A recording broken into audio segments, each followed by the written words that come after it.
colligative properties of dilute solutions are those properties which depend completely upon the number of particles of the solute contained in a known volume of given solvent, and they are independent of chemical composition or nature of solute. Whenever we want to prove whether a given property is a colligative property, whenever we want to prove whether a given property is a colligative property, we should either make it equal or proportional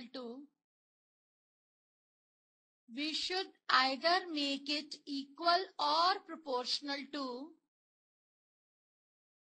number one, xb, mole fraction of solute.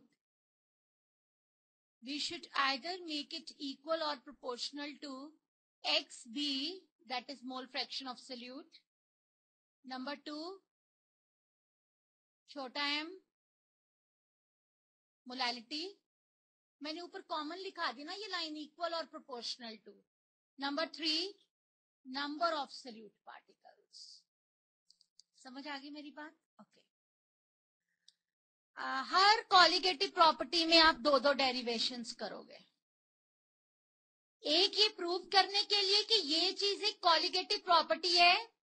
दूसरी चीज, हर colligative property का एक बहुत बड़ा फायदा है कि उससे हम molecular mass of unknown solute निकाल सकते हैं. किसी भी कॉलिगेटिव प्रॉपर्टी से हम ये निकाल सकते हैं कि हमने किस सोल्यूट को ऐड करके वो सोल्यूशन बनाया है. What number of solute particles. Number of solute particles अकेले अमाउंट से नहीं गुजारा चलेगा. लास्ट वर्कशीट करोगे तो आपको पता लगेगा नंबर का कितना बड़ा रोल है. ये ले तूने इसके लिए 10 ग्राम KCl के, उसके बाद तूने लिए 10 ग्राम K4FeCN6 के. ले तो आप वेट दोनों का सेम रहे हो. ये सोल्यूशन में पार्टिकल देता है 2, ये सोल्यूशन में पार्टिकल देता है 5. जब ये टूट जाएगा तो it doesn't depend upon amount. KCl टूटेगा K positive Cl negative. K4FeCN टूटेगा 4K positive and FeCN6 minus.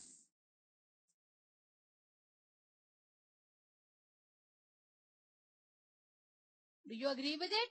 भले ही मैं ऐसे से आयनिक सॉल्यूशंस की बात चल के करूंगी आगे, लास्ट के बीच में बॉन्ड ऑफ फैक्टर को इंट्रोड्यूस करूंगी, पर colligative properties are the properties of dilute solutions which depends upon number of solute particles.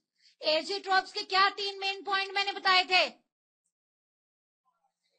Constant boiling mixtures, distil without any change in composition, behave as if they are pure liquids. Fourth point, ideal solutions never form azeotrophs. Solutions showing positive deviation form minimum boiling azeotrophs, and at the azeotropic composition has got the minimum boiling point. Solutions showing negative deviation form maximum boiling azeotrophs, and at the azeotropic composition the boiling point is maximum. Am I clear? चलो अब हम आज एक colligative, मैंने अभी बता दिया कि कॉलिगेटिव प्रॉपर्टी की यूटिलिटी क्या है. हर कॉलिगेटिव प्रॉपर्टी की एक ही यूटिलिटी है, that it is used to calculate molecular mass of unknown solute. आपने किस सोल्यूट से सोल्यूशन बनाया? आपने ग्लूकोज से बनाया, क्या आपने सुक्रोज से बनाया, क्या आपने यूरिया से बनाया, क्या आपने सोडियम क्लोराइड से बनाया? आप अननोन सोल्यूट का मॉलिक्यूलर मास निकाल सकते हो. अगर हमें मॉलिक्यूलर मास पता लग जाएगा तो हमें पता लग जाएगा हमने किससे बनाया.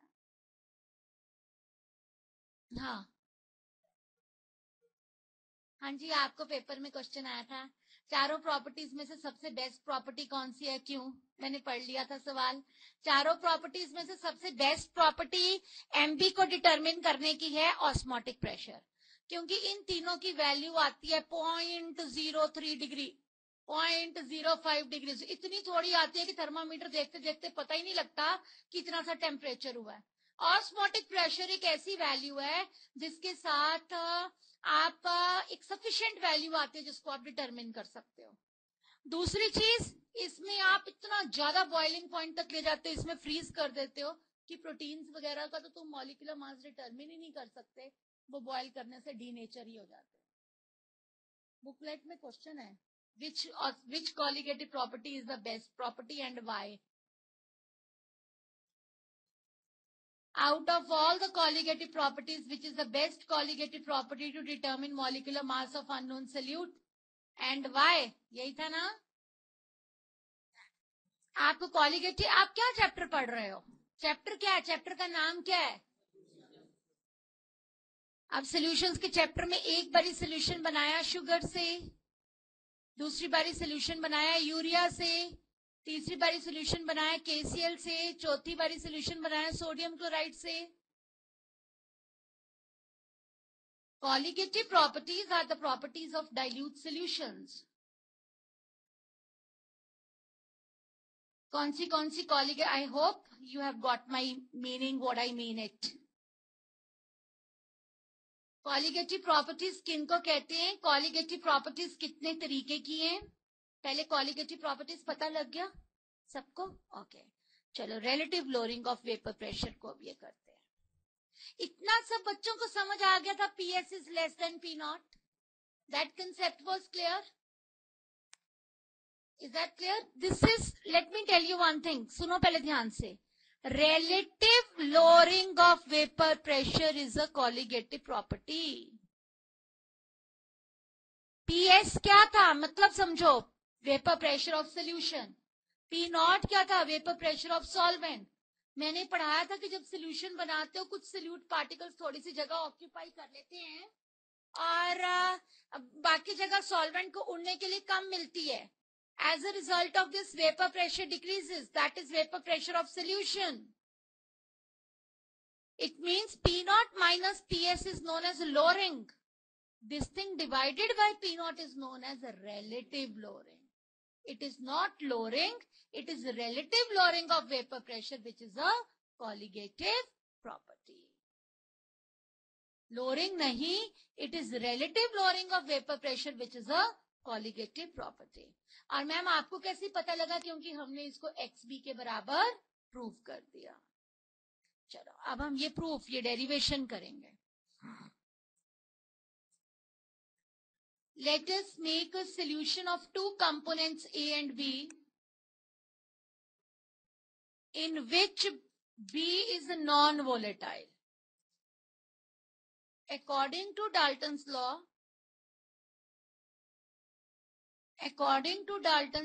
P total is equal to PA plus PB.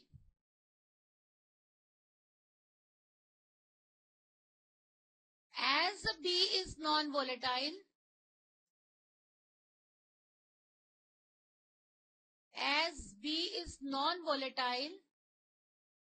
so P total is equal to PA, which is equal to PA naught XA, as XA plus XB is equal to 1. This implies XA is equal to 1 minus XB.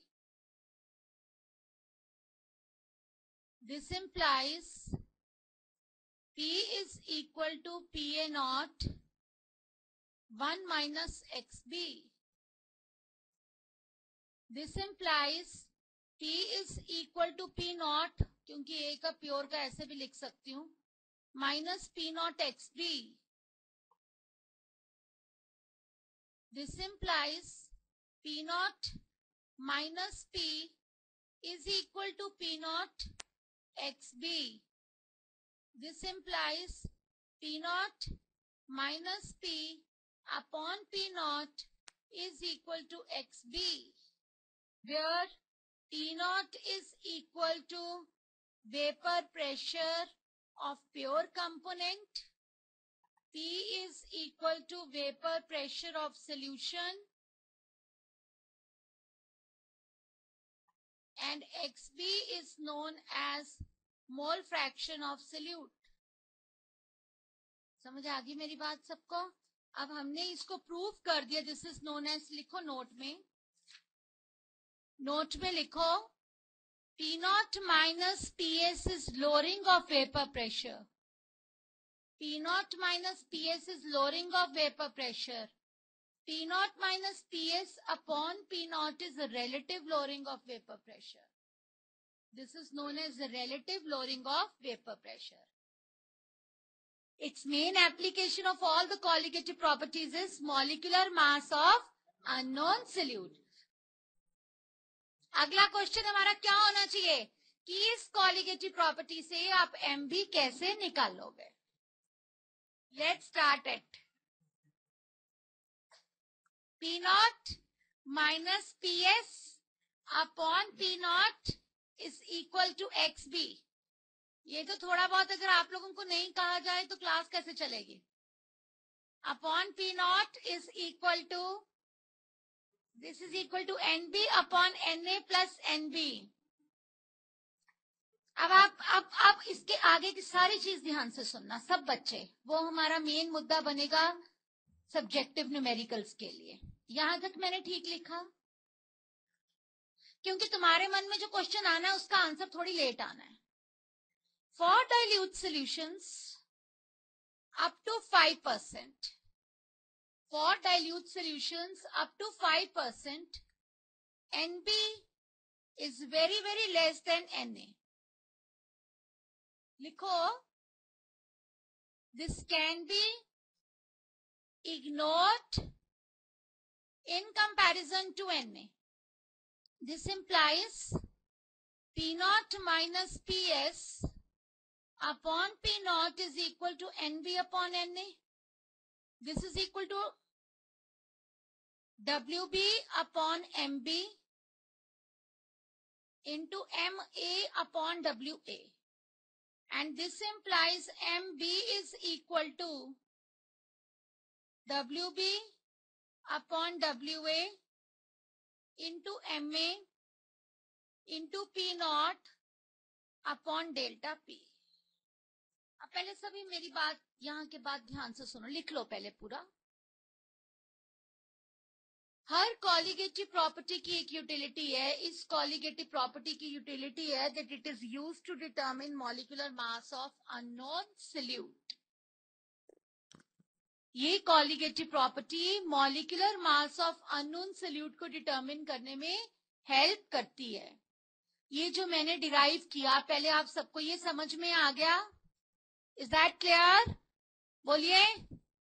अच्छा, अब आगे मेरी बात ध्यान से सुनो. Note डाल के लिखो. It becomes difficult to decide, it becomes difficult to decide whether a given solution is dilute or not. A given solution is dilute or not. Thus, we can use alternative formula given below. P naught minus PS upon P naught is equal to NB upon NA plus NB. यही था. Ma'am आप इसको किसी आसान से तरीके से right hand side पर दो, otherwise denominator is very very tedious. मैं पूरी इक्वेशन को उल्टा कर दिया. इसी का ही एक ऑल्टरनेटिव फॉर्मूला जिसमें मैंने इग्नोर नहीं किया. आपको पहले जरूरत समझ आई कि ये फॉर्मूला कहां पर और क्यों यूज करना है. जहां पर हमें ये ना मालूम पड़े कि भी सोल्यूशन डाइल्यूट है या नहीं, या निकालना ही WB है.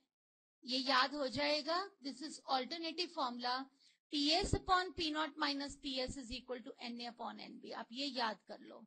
This is equal to NA upon NB. सारा याद करना कई बार मुश्किल होता है. Is that clear to all of you?